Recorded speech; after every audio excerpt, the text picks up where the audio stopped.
Olá, tudo bem? Me chamo Wellington e hoje irei ministrar uma mini aula sobre contratos, um tema tão interessante sobre direito civil que está previsto em lei. Vamos parar para pensar um pouquinho. No nosso cotidiano, no nosso dia a dia, nós todo momento firmamos contrato de compra e venda, de prestação de serviços e assim por diante. A bala que nós compramos na mercearia é um contrato de compra e venda. A bala é o veículo que adquirimos numa loja. É um contrato de compra e venda. O arrendamento rural, o aluguel para moradia é um contrato. Esses contratos nos acompanham todos os dias da nossa vida e estão presentes para regulamentar, regular e organizar a vida e os negócios em sociedade. Eles são indispensáveis no nosso cotidiano. E nós termos noção de como é o contrato, como que ele funciona, é basicamente indispensável. Porque para não sermos passados para trás, as pessoas não aproveitarem da nossa ingenuidade e tirarem vantagem sobre isso. Então, tendo noção sobre como funciona, o que é, em que casos eu posso resolver o contrato, estamos protegidos. É um tema muito interessante. Mas nós precisamos entender o que é um contrato, primeiramente. Contrato, primeiramente, ele é uma manifestação, ele é um acordo de vontade entre as partes. Mas sempre foi assim um acordo de vontade entre as partes? Não. Notem que o casamento, ele é um contrato entre duas partes, entre duas pessoas. E antigamente, num tempo mais atrás, a mulher não tinha manifestação de vontade para casar. Os casamentos eram arranjados entre as famílias, tanto a mulher quanto o homem. Não havia manifestação de vontade entre as partes, porque quem firmava o acordo era, naquela época, o homem e a mulher, que firmavam um matrimônio, e assim não tinha manifestação de vontade entre eles. Mas, nos tempos atuais, passou-se a existir a necessidade indispensável da manifestação de vontade entre as partes nos contratos.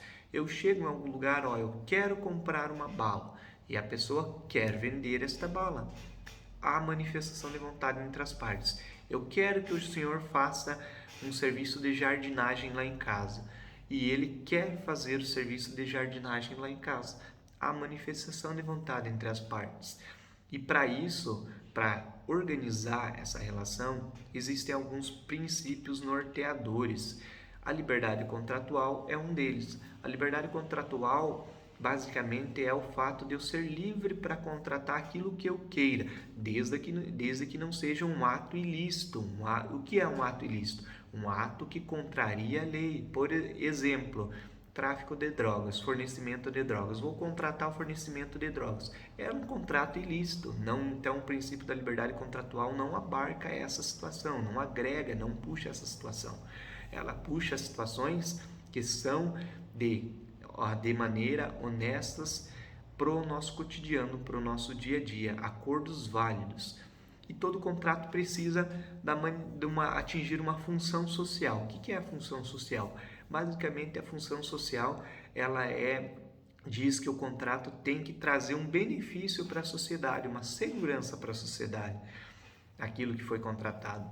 E também temos a excepcionalidade da revisão, a intervenção mínima nos contratos e também temos a probidade e boa-fé. A probidade e boa-fé é a maneira em que eu devo agir com a outra parte em um contrato.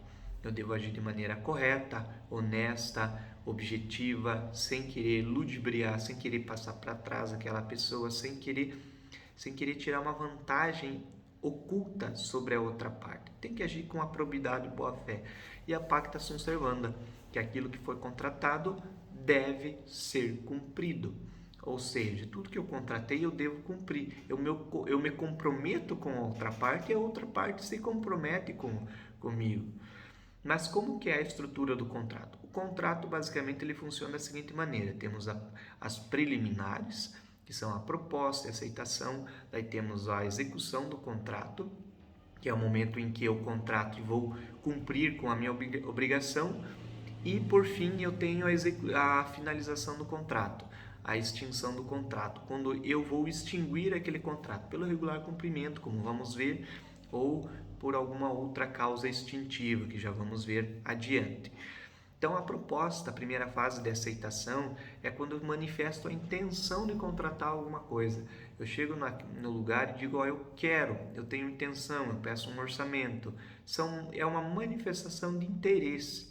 Aí eu vou discutir os temas, os detalhes do contrato. Firmados esses detalhes do contrato, eu vou iniciar a execução desse contrato. Eu vou começar a pôr em prática. O Joãozinho vai lá no jardim da casa e vai executar o serviço e eu vou pagá-lo pelo que ele fez, como acordei em contrato de prestação de serviços. E após isso, depois de executado o contrato, eu vou extinguir o contrato pelo regular cumprimento. Por exemplo, temos o regular cumprimento do contrato, quando eu cumpri com minha obrigação e a outra parte cumpriu com a dela. Quando o jardineiro fez o jardim e eu paguei ele pelo serviço que ele prestou conforme estava em contrato. No exemplo da bala, novamente, quando eu digo quero comprar uma bala, o dono da mercearia me fornece a bala e eu pago ele. Extinguimos o contrato ali, porque demos o regular cumprimento dele da nossa obrigação contratada. E também, posterior a isso, nós temos a extinção através do regular cumprimento, mas também, por outro lado, pelo não cumprimento, pela inadimplência. O que é uma inadimplência? Quando eu cumpro com a minha parte e a outra parte não cumpre com a dela, ou a outra parte cumpre com a obrigação dela e eu não cumpro com a minha. Então, fico inadimplente. Vamos discutir essa rescisão contratual, essa extinção pela rescisão. E também temos o distrato. O distrato basicamente é o desacordo entre as partes. Eu contratei, então irei descontratar aquele contrato que foi feito nos mesmos termos. Se eu fiz o contrato vir de maneira verbal, distrato de maneira verbal, podendo, claro, ser de maneira escrita, sem problema nenhum. E se eu fiz um contrato escrito, registrado, tudo certinho, eu devo fazer o distrato nos mesmos termos. Para quê? Para que ele produza os efeitos jurídicos, para que ele consiga ter validade, ele não seja ineficaz, ele seja algo válido. Então, essas são algumas maneiras extintivas dos contratos. E nós precisamos sempre estar atento em lei, porque existem regras básicas, existem contratos em que eu devo seguir uma regrinha específica que consta em lei, o contrato de aluguel de imóveis. Tem uma lei específica que organiza como será feito o contrato, como serão as regras, eu tenho que obedecer essas normas específicas para que eu não torne meu contrato nulo ou anulável, que ele seja inválido, tá? Entende? E para finalizarmos a nossa aula, seria muito interessante que fizéssemos um contrato entre nós. Vamos fazer o seguinte: a atividade proposta será, além da teórica, da explicada, será nos reunirmos em equipes, podendo ser de 2 pessoas ou até 4 pessoas, e iremos desenhar um contrato, iremos confeccionar um contrato. Vamos escolher um tema: contrato de compra e venda, um contrato de prestação de serviços, um contrato de aluguel, e teremos quem está alugando e quem será alugado, quem está prestando serviço, quem receberá o serviço, quem está comprando e quem está vendendo, o contratante e o contratado. As regrinhas básicas de um contrato. Vamos formalizar um contrato entre vocês para que o conteúdo seja fixado.